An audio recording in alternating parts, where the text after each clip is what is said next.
Welcome inside our Steelers TV studios. Let's get right to it. It's Thursday and it's time for the Steelers practice report. Some good news, some bad news. There were several players who stayed the same from Wednesday to Thursday. That would be Vance McDonald, Joe Hayden, David DeCastro, and Ben Roethlisberger. Some good news though, Tyson Alualu, who was not practicing on Wednesday, was limited today. And then Cam Hayward did not participate on Wednesday. He was a full participant today.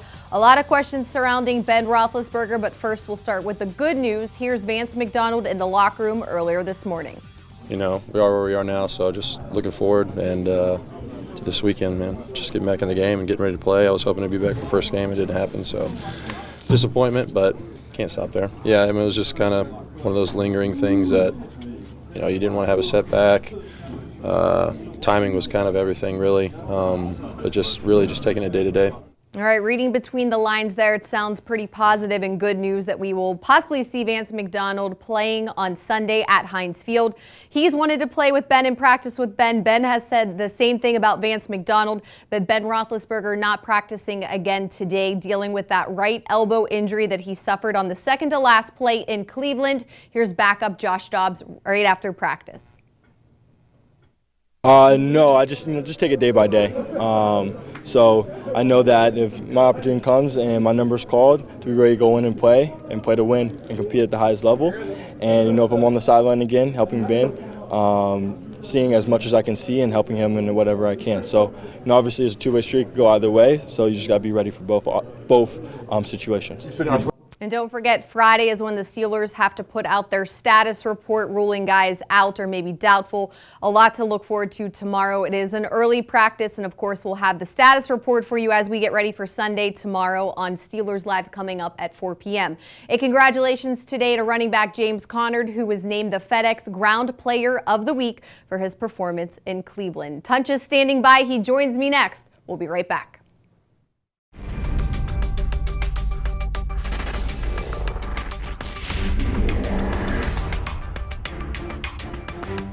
As you look at Kansas City, we've been very familiar with these guys. They've been very familiar with us. We've played them a lot in recent years, but the things to be on guard about and not seek comfort in that familiarity. And it's new. It's a new season. There are new critical components. All right, so what exactly do we need to know about the Kansas City Chiefs? The good news is Tunch Ilkin is joining me now with your Sirius XM scouting report. Well, Missy, you know, I do find a little comfort after I've watched the film of the Kansas City Chiefs. I mean, let's start with their defense. Their defense has changed over the last year. You know, they lost their perennial All-Pro Marcus Peters at one corner. They lost Terrence Mitchell, the other corner. Sorensen is on injured reserve. Their strong safety, Eric Berry, is dinged up. So the back end is not what it used to be. Now, the front end, they're not bad. I'm going to start with the defensive line, and they're probably their best player is Chris Jones. I mean, he's 6'6", 310. He is a dynamic player. He does a great job with his hands. He's very, very explosive. He's got a really good first step. He also does a great job at the point of attack. He squeezes the backside, and one of the things that he does is he keeps fighting till he gets to the ball carrier, to the quarterback. And when you disengage from blockers, that's when you know you're a good defensive lineman. A lot of defensive linemen are just there to plug up the holes. This guy, Chris Jones, is playing to make tackles. He is a player, and we've got to block him. Now, the outside pass rushers are D Ford and Justin Houston. Let's start with D Ford because last year D Ford had a bad back. He had back surgery in the offseason. He looks like a new man. He's got a great first step. He's very, very quick. Does a great job of playing on the tackle.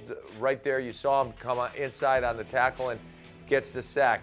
He is so quick to the gap, and that's what makes it tough. When he moves inside on the guard, that's when he is at his best. Now, from the outside, he'll shave the edge and does a great job with his hands. And Justin Houston's on the other side. Justin Houston still beats the offensive tackle. He's very, very good at disengaging. But the thing about Justin Houston that he's not like he was in the past is he doesn't finish as well. Now, maybe it's just the beginning of the season, but, you know, if this guy has been a perennial sack leader in the National Football League, he's not the same player he was. He's getting a little bit long in the tooth, but he's still pretty good. And then in the inside backers, you know, they have Reggie Ragland. He is the old school guy. He's the thumper. But then they got in the offseason via free agency, Anthony Hitchens. 53, Anthony Hitchens is very, very fast. He's very, very athletic. He's terrific in coverage. He's, you know, this was the other linebacker. He didn't get the notoriety because, you know, Sean Lee, and he was the other guy. But he makes plays. One of the things that he does a great job of in the open field, he tracks down the ball carrier and makes the play. I talked about the back end is not what it used to be.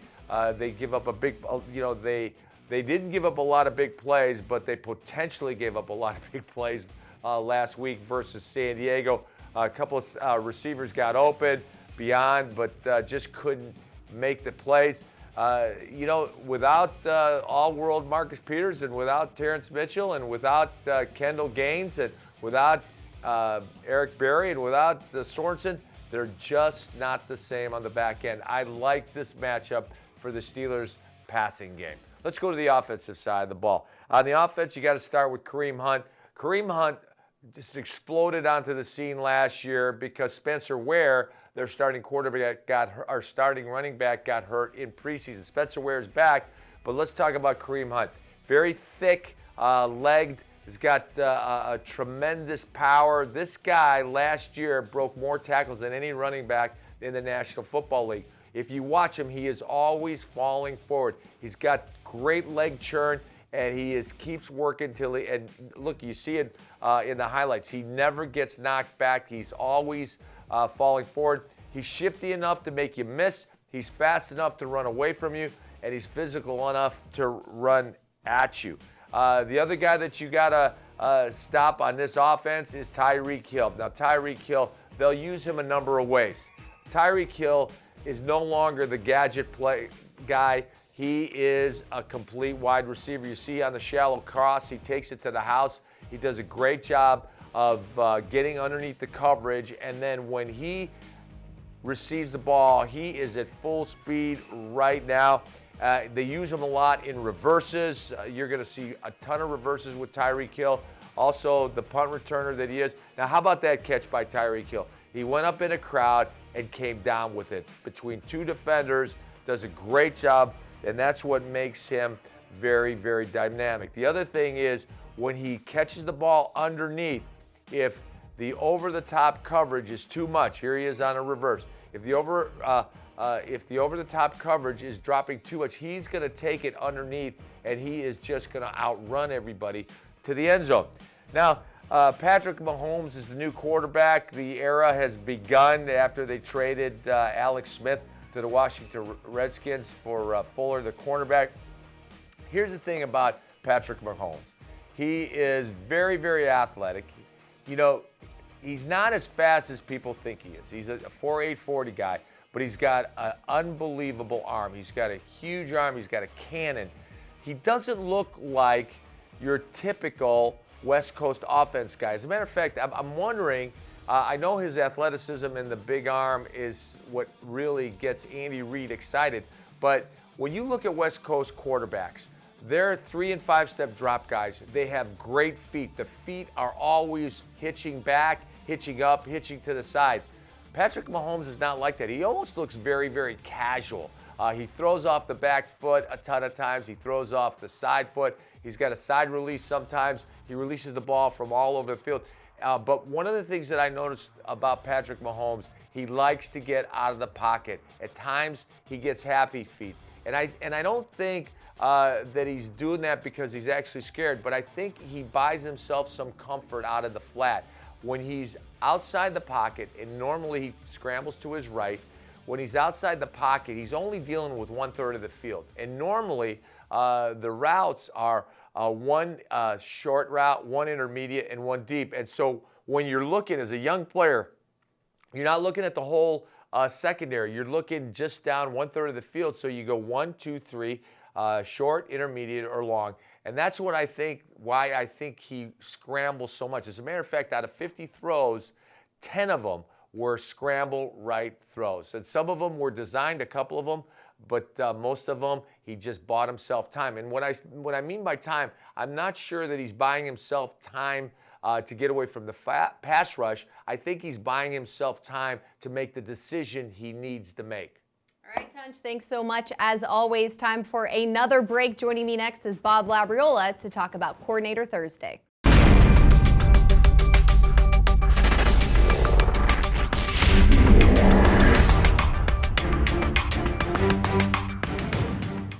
All right, as promised, there is a ton happening at the UPMC Rooney Sports Complex this Thursday. We did not forget, though, about Coordinator Thursday. And joining me now to break it all down is my good friend Bob Labriola. And because we already had a chance to hear from Josh Dobbs taking a lot of reps this week, probably more than he took all in 2017 labs, let's take a listen to Randy Fichtner. You're always going to probably tailor to the things he does best, no doubt. But we're not going to do any different than if it was Ben. You're going to try and tailor to the people you have, the people you can put in the best positions to make a play, and do it for the right reasons. Ultimately, you have to be comfortable with whoever you throw out there, but what are his assets? What makes you comfortable in him? Well, he's proven that he's capable of understanding, one, first our system, and two, knowing our expectations and doing it the way we ask him to do it. But that's no different than any player we have on our offense. We have to still continue to protect the football, obviously, and then we got to keep distributing it to the people that can make plays. And he just happens to be able to do a couple things with his feet that maybe not all quarterbacks can do. All right, Labs, this is what it looked like in terms of the quarterbacks today at practice. Mason Rudolph there, and of course, number 5, Josh Dobbs. I know you like to live in your fears. Are you fearful because Ben Roethlisberger missed 2 days of practice this week? Well, we have seen situations in the recent past, even as far back as 2008, where Ben would miss Wednesday and Thursday, practice Friday, and then play on Sunday. So I really think tomorrow's practice session is going to be the critical one. If he's unable to practice again, I would surmise that would really put his availability for Sunday's game into question. And if he does practice on Friday, then I would surmise that he would be playing on Sunday, barring some sort of setback from the Friday's practice on Saturday. It is a home game. There is no travel involved, and that's also a help in terms of just access to whatever the Steelers might feel he needs in terms of treatment or whatever. It's all right here. So right now, today, as we sit here, I really don't know what to say except for stay tuned tomorrow, and hopefully we should know more by then. All right, stay tuned on that front. We had Tunch on a little bit earlier talking about the Kansas City Chiefs. Defensive coordinator Keith Butler was asked if their offense has changed at all with the new quarterback. They do a lot of stuff they did last year, except they kind of doctored it up a little bit for this quarterback. This quarterback is more of what people were calling RPOs. They did all that stuff with him, so they put that in their offense. But it's still the same offense, still Andy Reid doing what he wants to do. Does that give you opportunities to hit their quarterback? Well, if he's going to be a runner, yes. Yeah, we're going to hit it. If he's going to act like a runner, we're going to treat him like one. All right, I'll let you still live in your fears, Labs. No go for Joe Hayden 2 days in a row. Somebody with a lot of the offensive weapons they have, you would want out there for the Steelers. Yeah, and I think that because of the nature of the injury, it's a hamstring. He's a cornerback. He was not able to finish the game in Cleveland. If you made me guess right now, I would say that Joe Hayden will be a no-go for Sunday, and that certainly is not a plus against the Kansas City offense. That as Tunch mentioned in the previous segment, Tyreek Hill is not a gadget guy on offense anymore. He is a legitimate wide receiver, and Patrick Mahomes has the arm to get him the football in areas of the field where traditionally, as a defensive player, you would think he can't throw it this far or this far across the field and this far down the field. So this is a guy who was clocked at running 23 miles an hour in a 2017 game against the Denver Broncos in Denver. So, I mean, Is that fast? I don't know, Missy. Get in your car on the way home today, get it up to 25, and just imagine somebody running next to your car and not losing any ground. Right? Me either. And they also have Sammy Watkins. They also have Travis Kelce. They also have a decent running game if that's the way they choose to go. This Kansas City offense is no joke, and the fact that the Chiefs were so willing to move on from Alex Smith just indicates to me that Andy Reid is a guy who has coached a lot of good quarterbacks in this league. For Andy Reid to make that kind of a move that early on and commit the entire season and the Chiefs' immediate future to this guy Patrick Mahomes, who when they committed to him really hadn't played much at all, that speaks volumes. All right, for our Steelers Nation Unite members, our keyword today is home, since we'll be home at Heinz Field on Sunday. So head to SteelersNationUnite.com and enter the keyword home. That's going to do it for us today here on Steelers Live. Thanks so much for joining us. We'll see you tomorrow at 4 p.m.